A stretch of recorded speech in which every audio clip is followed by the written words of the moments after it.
this and survive on that kind of stuff for a living. What to do about the rising fuel prices. What it is, what it was, what it is, what it does. It's your boy Lean Trucker, back with another. Why you sleeping on us? Why you sleeping on us? No cap, we gon' have to make them believe us.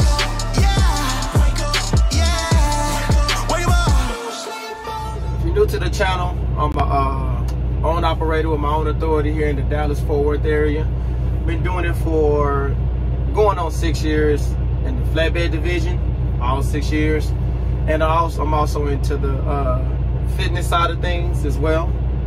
So I do this and, you know, obviously trucking, and I work out and I show some of those things, talk about, you know, food, sometimes nutrition, end of it, actually working out, staying active, etc. and so on. So if that's something that you're into, take out the time right now, hit that subscribe button, and hopefully you like the video, share content if it helps anybody, you know, whether it helps you or you feel like it can help somebody else.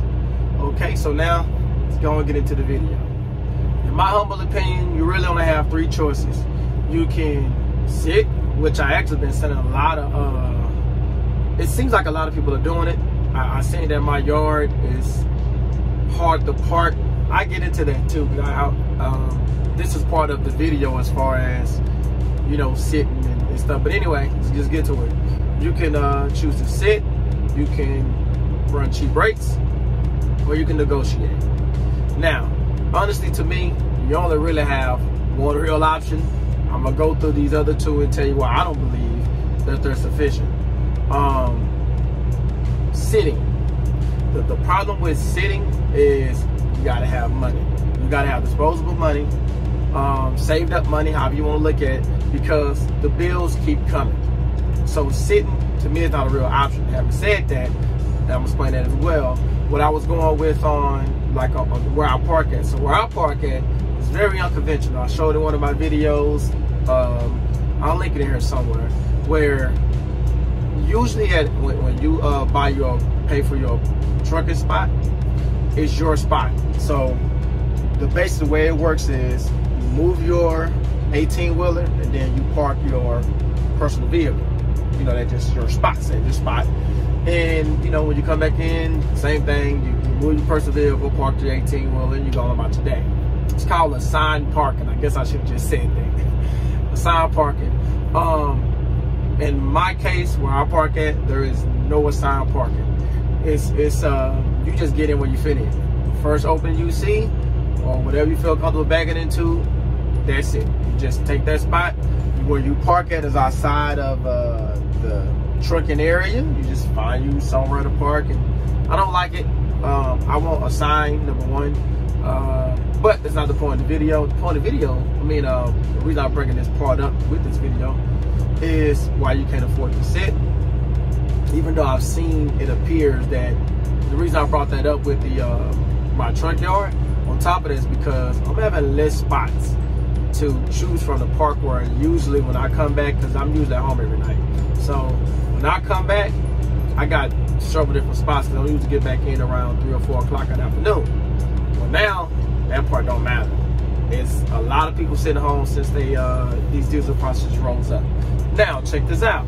Another reason why you can't, in my opinion, you can't afford to sit. So I'm gonna read this email. Okay, I got this email the time I'm making this video 2 days ago. They're going up on their rates. So check it out. Here we go. Dear valued customer, on their parking fee.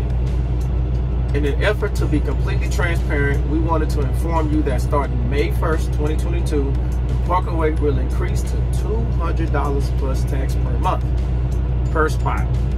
Due to inflation, labor costs, increases in upkeep costs, as well as increases in state and local taxes, we can no longer offer parking at your current rate. All other terms in your lease agreement will remain in effect. If you have any questions, please reply to the email. This is the part I find interesting, by the way, and I'm gonna find out when I go park today. I'm gonna go up over there. It says, please submit any requests at the latest by April 14th of 2022. It is extremely important to contact us by said date so that we can have ample time to process your request efficiently. Any requests / changes after April 14, 2022 will not take effect for May 1st. Now, my question is, what requests we got? Because the only request we're gonna have is, I don't want to pay, or I don't feel like it, you should be going up. It should be that much money. And the reason was very interesting. It says due to inflation, labor costs, and increases in upkeep and all that stuff. I can't debate inflation, can't debate increases, and I guess, you know what, forget even trying to debate. The point is, that means we gotta foot this bill, right? I know this is the reason why you can't afford to sit, and also go to me on why you really can't, on another end, you can't really afford to run cheap freight either, even though your bills keep coming. So now it's an extra added expense, and I'm not sure it's just gonna be me. It's gonna be some other people out here due to rising inflation. Is real. I mean, I used to go to Chipotle. I mean, I still go to Chipotle a lot. But I used to, when I remember, not too long ago, I could get like a double chicken bowl, and it ran me like 9 something. I got one about 2 weeks ago, and it ran me 11 something. I noticed food in the grocery stores, a lot of it has gone up, prices increases. So I've noticed prices increases all the way around. We already know it's been in the trucking market as far as looking for a truck. We already know it's been in the housing market as well. So we can't afford to sit because everything has gone up on us. So even if you do got some money, okay, sitting to do what? Because you're gonna run into a situation to where we don't know if this stuff gonna change, to be honest. Like, or when it's gonna change. We assume that these diesel prices gonna go down, but we really don't know. And obviously that goes with you driving your car. You got gas issues. So we're going into, we don't know when this stuff is gonna end, how long it's gonna be. So that's why you can't afford to sit the wait. On top of the one I said run cheap. You can't run cheap freight. I'm looking at this because I took notes. I want to make sure I get this across to you. You can't do that either because of the other stuff I was just mentioning. The bills keep coming, okay? Most of us that's out here, we got something and bills and stuff that we got to pay that won't stop. Man don't work, man don't eat. Now, this is why you can't afford to do cheap freight. I'm going to show y'all the real one, and I'm probably going to pause it so y'all can see it because I'm going to show it right here. Actually, I would just, I'll do it anyway. Can you see it? Oh, no, if you can see it or not. I'm gonna put it on the screen. I'll probably pause the video so you can see it. So this is a load, for an example, that you just cannot afford to run. This load is going from Dallas to Houston. It's a real load. It was posted about an hour ago, and it's going from Dallas to Houston. It says that it's 239 miles. Just know they go from zip code to zip code, and it's posted at $600. Now their normal rate around here in this type of season will probably be $500, which is still too low to me. But now, because of the increase on the diesel prices, they giving you $600. Actually, it probably would have been $500, and the reason why, because on the notes it said that you need six feet tarps. So if you take out the tarps, they probably want to pay you $500. This is crazy. Now let me explain why it don't work, why you cannot afford to do it. Okay, so I did the math, so here we go. It's 239 miles, right, one way. And so obviously coming back, you're looking at 478 miles. A lot of people just assume that you're gonna get you a backhaul. I hope everybody know what a backhaul is. If you don't, comment down below, I'll answer that question. A lot of people assume you'll get a backhaul, which obviously gonna increase your net profit. Again, I've been doing this almost 6 years. You're not guaranteed to get a backhaul. It's worth it for you, the time, etc., etc. So them 478 miles are going to run you on average. Let's say you get 7 miles to the gallon. That's 68 gallons, right? The cost of fuel here is $4.89, but you're gonna round it to $5. In some places it's $6. You know, it's different. It's gonna run you $340 just on fuel alone to run that load from the pickup, not wherever you come from pickup to delivery. It's $340. That leaves you a net profit of $260, okay? Not to mention your time. Your time alone is, what we talking, minimum 10 hours. You still got to get loaded, get unloaded. So you're looking at minimum 10 hours, most likely 12.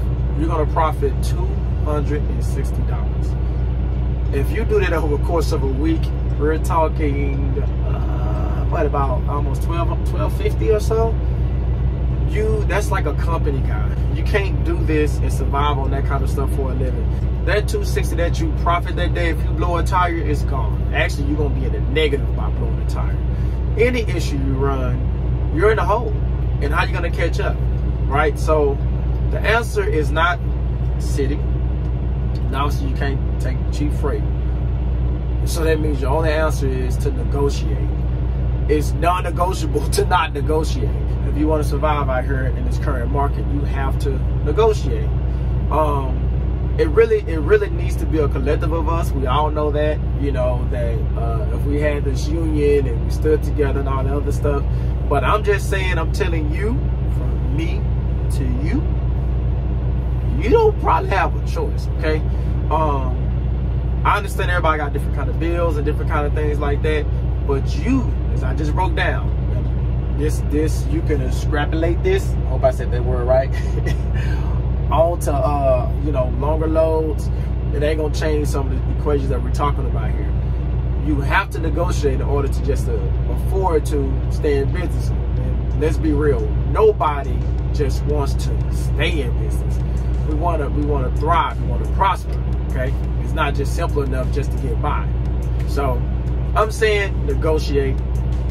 Want any information on that, again, comment down below on how that looks. It's really not that hard. There's some people out here that got videos like where they literally call the broker and negotiate.